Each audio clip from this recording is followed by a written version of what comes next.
Hello friends, welcome to Lakshmi சமையல். இன்றைக்கி நம்ம பார்க்க போகிறது ரொம்ப டேஸ்டியான ஃப்ரூட் கஸ்டர்ட். இந்த சம்மருக்கு நல்ல ஃப்ரூட்ஸ் நட்ஸ் எல்லாம் சேர்த்து நல்லா ஒரு சில்லுன்னு டெசர்ட் ரெசிபி தாங்க இன்றைக்கி பார்க்க போகிறோம். ரெசிபி ஸ்டார்ட் பண்ணிடலாம். ஃப்ரூட் கஸ்டர்ட் பண்ணுறதுக்கு முதல்ல கஸ்டர்ட் மில்க் ரெடி பண்ணிக்கலாம். ஒரு பேனில் 1/2 லிட்டர் பால் சேர்த்து முதல்ல நல்லா காய்ச்சி எடுத்துக்கலாம்.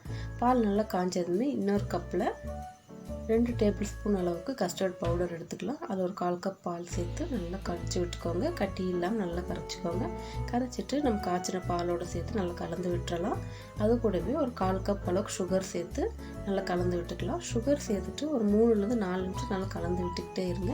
பால் நல்லா திக்காகி வருங்க. இந்த அளவுக்கு வந்தால் போதும். இப்போ செக் பண்ணி பார்த்துட்டு கேஸ் ஆஃப் பண்ணிடலாம். கேஸ் ஆஃப் பண்ணிவிட்டு நம்ம ஃப்ளேவருக்காக ஒரு 1/4 டீஸ்பூன் அளவுக்கு நான் இன்றைக்கி பைனாப்பிள் எசன்ஸ் சேர்த்துருக்குறேன். உங்களுக்கு என்ன ஃப்ரூட் எசன்ஸ் பிடிக்குமோ நீங்கள் அதை சேர்த்துக்கலாம். இல்லைனாலும் பரவாயில்ல. ஏலக்காய் பொடி ஒரு 1/4 டீஸ்பூன் சேர்த்துட்டு நல்லா கலந்து விட்டுட்டு ஆற விட்டுருங்க. ஆறுனது ஒரு பவுலுக்கு மாற்றி ஒரு லிட்டு போட்டு மூடி ஃப்ரிட்ஜில் ஒரு 2 மணி நேரம் வச்சு நல்லா சில் பண்ணி எடுத்துக்கலாம்.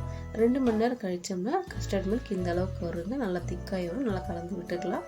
இது கூடவே நம்ம தேவையான ஃப்ரூட்ஸ் சேர்த்துக்கலாம். உங்களுக்கு ஃபேவரட்டான என்ன ஃப்ரூட்ஸ் வேணாலும் நீங்கள் ஒரு பவுல் வர அளவுக்கு நீங்கள் எடுத்து கலந்து விட்டுக்கோங்க.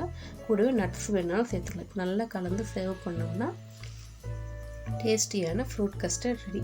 இந்த சம்மருக்கு வீட்டில் ட்ரை பண்ணி பாருங்கள்.